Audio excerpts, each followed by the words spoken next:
महांती शेष समय बाबूसान को हाथ धरी कांदी कांदी अपराजिता और परिवार को कथा कहले, बाबूसान तो बो आखिरे लुह तू केबे दबुनी, नाती टोकाटा को भल मनीष करू, बोहू को मोर केबे कंदेबुनी।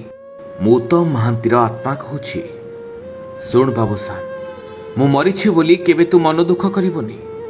मु जोठी थिले भी सबु बेले तो पाखे पाखे अच्छी बोली भाबिबु। मो कथा मने पकई केबे कांदीबुनी कि तो बो को केबे भी कांदीबाकू दबुनी, बरं तो बो को तू बुझेई दबु, ताकू धैर्य रखिबाकू कहिबु, आउ कहिबु मो उपरे केबे भी अभिमान करिबनी कि केबे भी राखिबनी।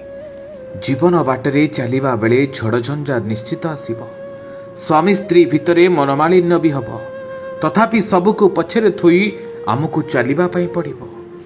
मु जदि तो बो को केबे कष्ट देइथिबे सेथिपाई क्षमा मागुछि बोली कहबो, आ मो संसार मो पिला छुआ सबु तारी हाथ रे छाड़ी दे जाउछु बोली ताकू जणेई दबो। मु सत कहूछि बाबूसान, मरिबा पई मोर जमा भी इच्छा नथिला।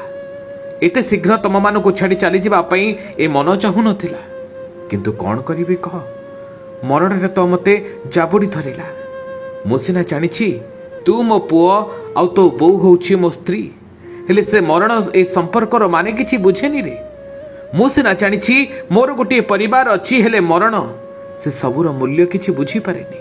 गोटे परिवार आखिर लुहरे भासी गले भी मरण उपरे तार किछि भी फरक पड़ी पारे ना।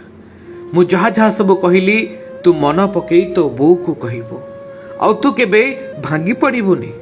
मन दे घर चलैबू, मो बोहू को केबे कंदेइबुनी। नातीटाकू मनीष परी गोटे मनीषटे करिबू, आ भल मनीष होई मोर तू ना रखिबू।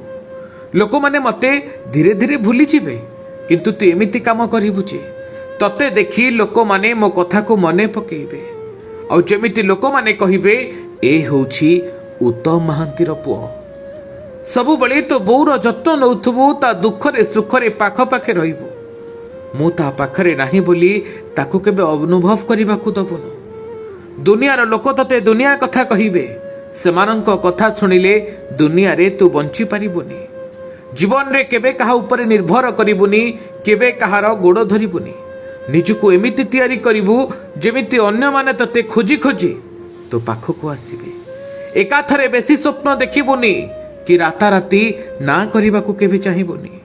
निज उपरे आत्मविश्वास रखिबू, आ भगवान को उपरे भरोसा करिबू, तेबे जाई तू भल मनीषटे ही पारिबू। एथर जा तो कर्म रे तू लागी पड़। मोर आशीर्वाद सबु बेले तो पाखे पाखे अछि। मु एबे आसुछि पुओ, मु एबे आसुछि। मु तो बापा उत्तम महांतीर आत्मा कहूछि।